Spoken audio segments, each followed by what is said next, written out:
En 150 gramos de peso promedio, una papa encierra buenas cantidades de potasio, más incluso que una banana. Además de proporciones importantes de calcio, vitamina C, vitamina B, así como carbohidratos complejos llenos de micronutrientes, libres de grasas, colesterol, sodio y azúcares. Pero este tubérculo natural de nuestro país es además un trozo de historia viva que sigue tejiéndose en nuestro territorio. Por eso es que hoy en la dosis de ciencia hablamos sobre el milenario cultivo que no solo ha alimentado a los antiguos peruanos que la domesticaron hace más de 8000 años, sino que además ha salvado al mundo más de una vez de la hambruna. Desde que en el siglo XVI la papa empezó a llegar a diversos rincones del mundo tras la conquista española. Sí, sé que estás acostumbrado a comerla hervida, sancochada, frita, en puré, en bolsa, etc. Sea como sea, según el Centro Internacional de la Papa, hay más de 4000 variedades comestibles de este tubérculo, de las cuales más de 3500 se hallan únicamente en el Perú. Y claro, es verdad que en los supermercados promedio no pasamos de encontrar cerca de 6 a 7 variedades de papas, en el mejor de los casos, incluyendo las variedades más, entre comillas, exóticas, lo cual no quita que muchos cultivadores peruanos mantengan vivas decenas o incluso centenares de especies inusuales en sus tierras.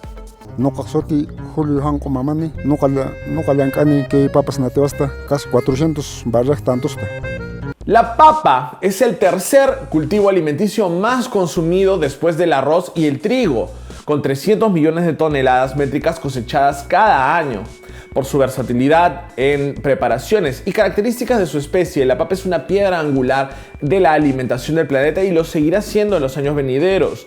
Es por ello también importante que nuestro país, la cuna de este alimento universal, tome conciencia de la importancia de esta especie y de las condiciones únicas de nuestro territorio que permitieron que la papa se diversifique en términos de sabores, texturas, cáscaras, colores, olores e ingredientes nutricionales, a fin de aprovechar y resguardar esas condiciones y también profundizar en el estudio de este tubérculo que aún tiene mucho por brindarnos. Es así que hoy en la dosis de ciencia hablamos con la ingeniera Selfia Obregón, directora ejecutiva del Centro de Innovación Productiva y Transferencia Tecnológica CITE, PAPA, y con el PhD William Roca, experto en fisiología celular y citogenética de plantas, profesor visitante de la Universidad Nacional Agraria La Molina y consultor externo del CIP. Precisamente Roca brindará este miércoles 19 de mayo a las 5 de la tarde vía el Facebook del CONCITEC una charla acerca del origen genético y la diversificación de la papa en el marco del Seminario de Agrobiodiversidad, que es un ciclo de charlas organizado por el CONCITEC para conocer a ciencia cierta más aspectos sobre nuestra valiosa biodiversidad. Pues bien, comencemos a discutir la importancia de la papa desde la ciencia como alimento universal. ¿Por qué es importante la papa? Primero, porque es un alimento de primer nivel. Segundo, porque este hecho fue reconocido por los pobladores andinos hace también ya, yo diría, unos 2000 años o un poco más. La papa acumula algunos minerales en cantidades muy representativas y más altas, por ejemplo, que la yuca, por decir, ¿no? Estamos hablando de calcio, magnesio, potasio, ¿no? Pero también, obviamente el compuesto más rico es el almidón. Pero también la papa tiene antioxidantes, muy rica en antioxidantes, lo que no lo tienen otros cultivos parecidos, ¿no? No solamente se come el interior, el almidón, pero realmente debes comerla completa, con la cáscara. Y es allí donde se encuentran, donde se acumulan, por ejemplo, estos minerales que estamos hablando y también algunos antioxidantes. De hecho, la papa ha sido uno de los principales, o acaso el principal aporte peruano a la alimentación de la humanidad. Un poquito más allá, 1650, los primeros récords de salida de la papa del territorio andino, del Perú a Europa. Colombia, Cartagena, India, Colombia, ya se sembraba papa para entonces, ¿no? En Cartagena de Indias entonces se envió las papas a España, llegando primero a Sevilla, La papa se extendió muy rápido en Europa, cumplió un rol fundamental que todavía no se reconoce, yo creo, en forma apropiada en el continente europeo. No solamente sirvió como alimento fundamental, básico para mucha población muy grande en Europa, pero también jugó roles interesantes.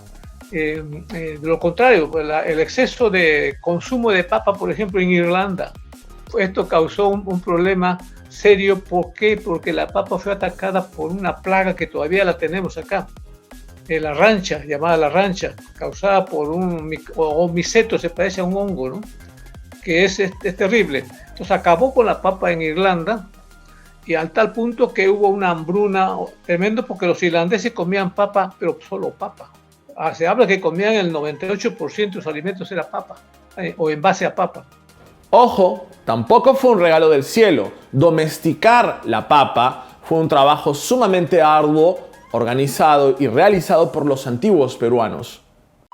No hay ninguna duda científica de que la primera papa que el hombre comió, se domesticó aquí, en el actual territorio peruano. O sea, la data hace más de 8.000 años antes de Cristo, en las comunidades del lado norte del lago Titicaca.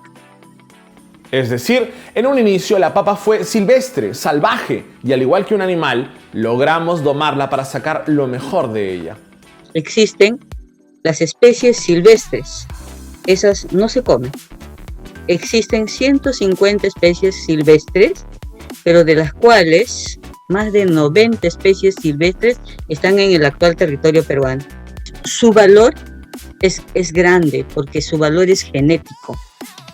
Las otras especies que comemos son 8 especies cultivadas, y en esas 8 especies cultivadas están las más de 4.000 variedades que existen en el mundo, y de las 4.000, 3.500 son originarias de nuestro país, están en nuestro territorio, pero son 2 especies peruanas silvestres que se cruzaron y que dieron origen a la primera especie cultivada, y esa primera especie cultivada es Solanum stenotomum. Pues bien, ahora hablemos sobre variedades, habida cuenta de que nuestro suelo ha sido el más fértil en ese sentido. O sea, actualmente yo busco que una papa tenga la cáscara azul, ¿no? Y la pulpa azul, ¿no? Y que al freír no queme, por decir algo. Entonces, cruzo variedades, ¿no? Por cruzamiento. Eso es mejoramiento genético. Pero ¿qué ha pasado atrás? ¿Por qué tenemos tanta variedad de papas? Porque ellos no descartaron nada, ni por su forma, ni por su color.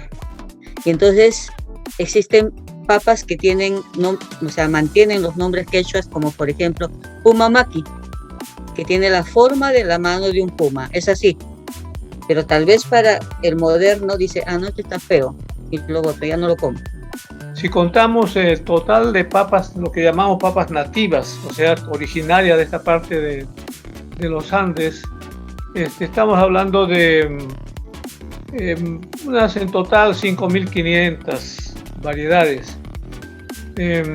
A veces los números que aparecen son mayores, pero lo que le estoy dando a usted son números que ya están comprobados científicamente por una serie de métodos de descripción morfológico hasta el molecular. De estas 5.500, unas 3.000 y pico, 3.400 se originaron en lo que ahora es el territorio de Perú. Una tierra bendecida, mágicamente, no tan rápido. Las condiciones ya estaban dadas para que se genere esta prosperidad. Hay microclimas, y lo maravilloso que tiene nuestro territorio es de que no tenemos extremos de temperatura. No nos congelamos, no nieva, y no tenemos temperaturas altas de 40, 45, 50 grados. Entonces, esta ubicación del Perú como territorio es es un invernadero natural. Hoy el mundo se rinde ante la papa y la industria solo profundiza en los múltiples usos posibles, no solo con fines comerciales, sino también en favor de la reducción de la desnutrición en todo el mundo. Hablamos ahora de un gran problema que tenemos en el Perú y en esta parte del mundo, que es la desnutrición, sobre todo en la niñez, que son los micronutrientes, minerales, sobre todo el hierro, ¿no? Mucho, sobre todo en madres gestantes y en niños. Que usted le encuentre en la papa, y lo que se ha visto más interesante es que se puede aumentar en niveles muy altos usando la tecnología actual, lo cual no es posible con otros cultivos que también son así, que almacenan almidón.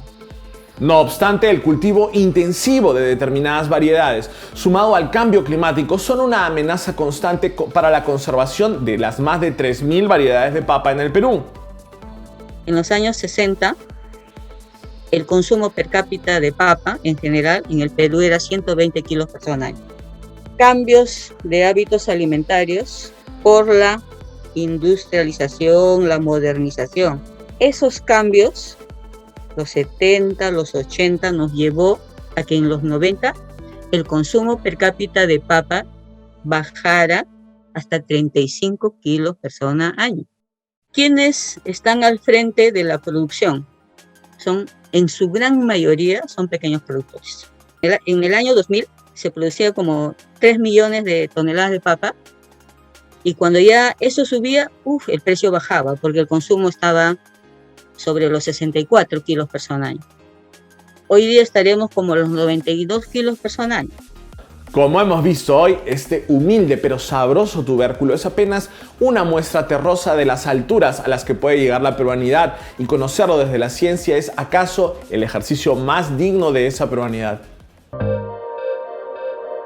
Bien, en este segundo bloque hablaremos sobre el COVID y un interesante informe realizado por investigadores independientes contratados por la OMS acerca de qué es lo que falló y qué es lo que ocurrió para que esta pandemia se extendiera a escala mundial. La pandemia ha sido un desastre y esta catástrofe era evitable.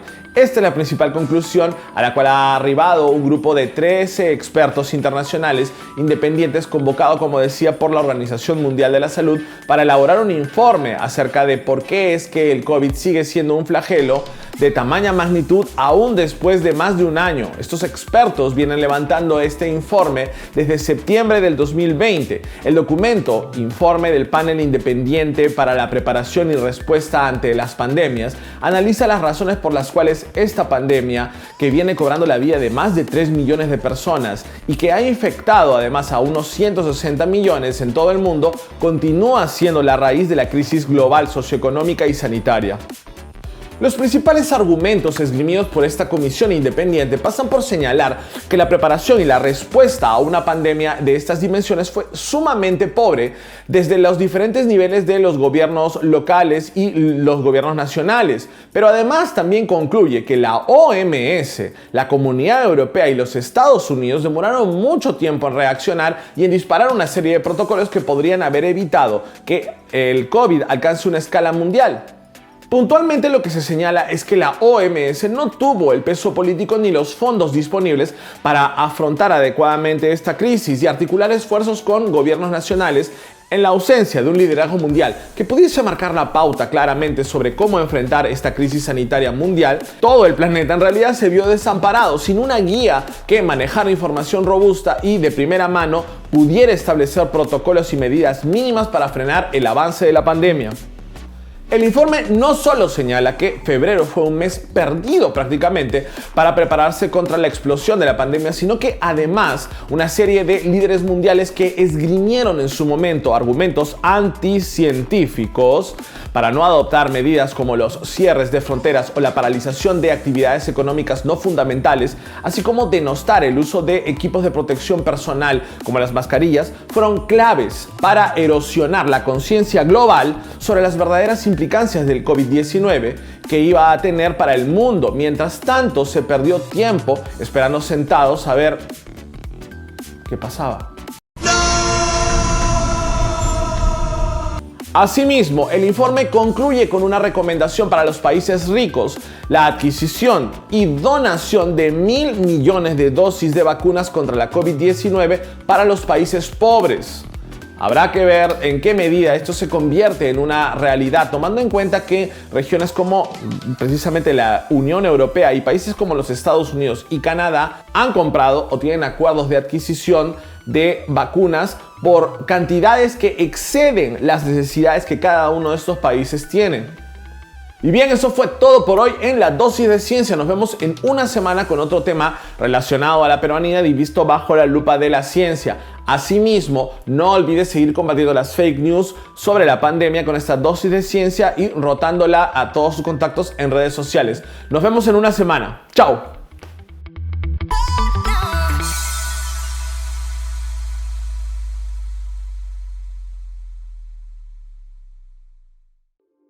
Bicentenario del Perú, 2021.